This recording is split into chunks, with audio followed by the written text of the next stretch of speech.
really want Donald Trump to win the 2016 presidential election? Да, я хотел, чтобы он выиграл.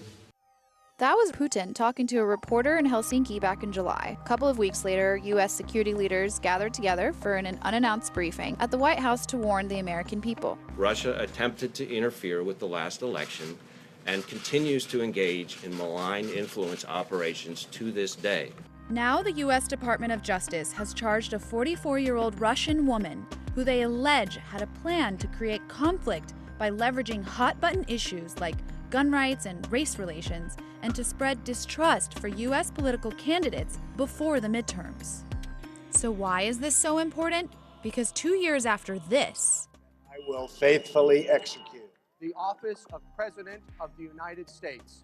the office of President of the United States. America is getting ready to head to the polls again, this time to decide to either keep or replace their state and federal representatives in the middle of the presidential term. This is called the midterms.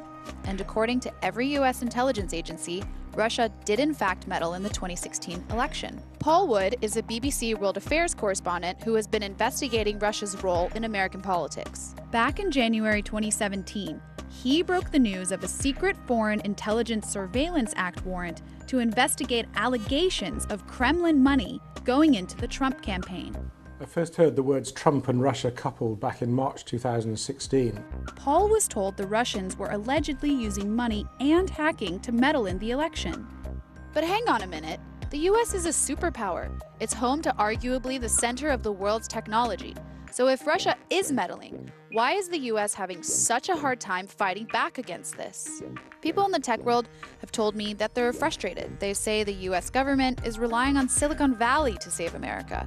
So far, 23 Russian nationals have been indicted for alleged meddling in the 2016 US presidential elections. They're accused of hacking and manipulating social media. And now, 32 more Facebook accounts and pages have been taken down in the run-up to the midterms, which are thought to also have links to the Kremlin. Here's what Sheryl Sandberg of Facebook had to say. It's clear that whoever set up these accounts went to much greater lengths to obscure their true identities than the Russian-based Internet Research Agency, IRA, did in the run-up to the 2016 U.S. presidential election. So it appears as if they're getting more sophisticated and they don't have a political preference. What we see is the Russians are looking for every opportunity, regardless of party, regardless of whether or not it applies to the election, to continue their pervasive efforts to undermine our fundamental values. The BBC's security correspondent Gordon Carrera was the first to break the news that the U.S. intelligence community was expecting Russia to interfere in the midterms. The Russians are employing very clever techniques of hybrid warfare below the threshold of war, employing a wide range of cyber hacking, cyber espionage, social media. These are challenges which cross boundaries for the US government and US intelligence community. So for instance, the CIA and NSA are charged with dealing with foreign challenges and threats, and the FBI domestically, but this is something which crosses that boundary. So I think there's a problem for the US institutionally and bureaucratically in organising itself to try and fight this kind of interference. So the Russians have effectively tapped into one of America's weaknesses. I think a real challenge, though, for the US is coordination. When you have this many players in it, you need someone to say, you're going to do this, you're going to do that, and to put pressure on them to work together. That's what I understand, talking to people close to American intelligence, that's what they're worried about, is that there isn't that leadership from the top. This is all starting to sound a bit like a spy novel, isn't it?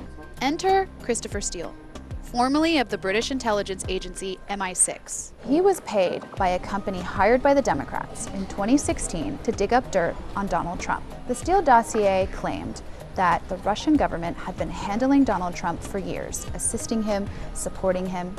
The dossier also claimed that they had compromising material on him. Paul first was given this document a month before Donald Trump's election. I first heard in October 2016 from a former member of the US intelligence community that he'd been told by his East European contacts that there was a sex blackmail tape of President Trump when he was a businessman visiting Russia.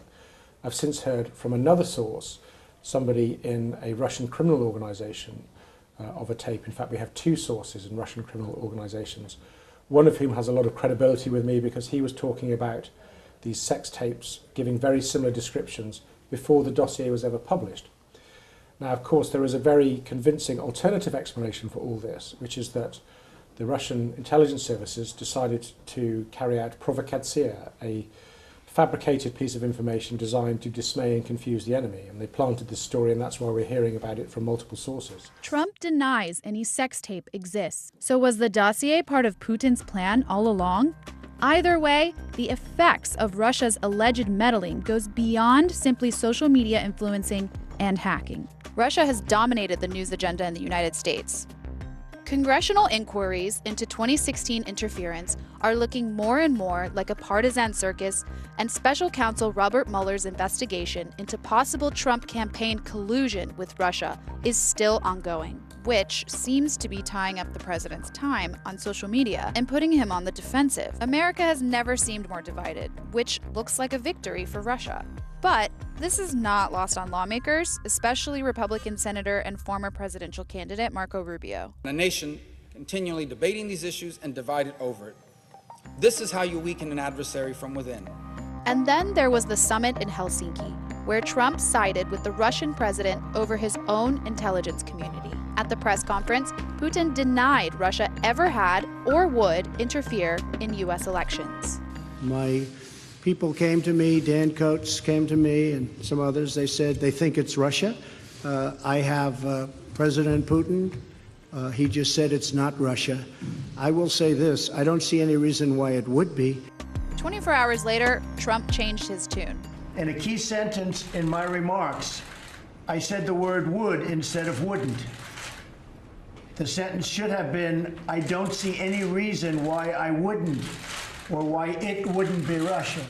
A few days after the Helsinki summit, it was revealed by the New York Times that Trump knew all along about Putin's personal involvement in the 2016 interference. A few weeks before he took office, Donald Trump was briefed by his intelligence community, his soon-to-be intelligence community, about Putin's direct role in ordering the operation.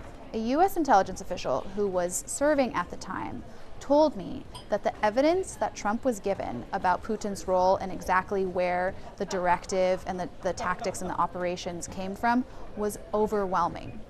But what's interesting is that Trump's reaction wasn't necessarily what he should do about this, but rather whether or not he should believe the intelligence. The source recalls Trump was taken aback by the level of detail the U.S. intelligence community had on Putin's inner circle. But he's denied all allegations, including the existence of compromat.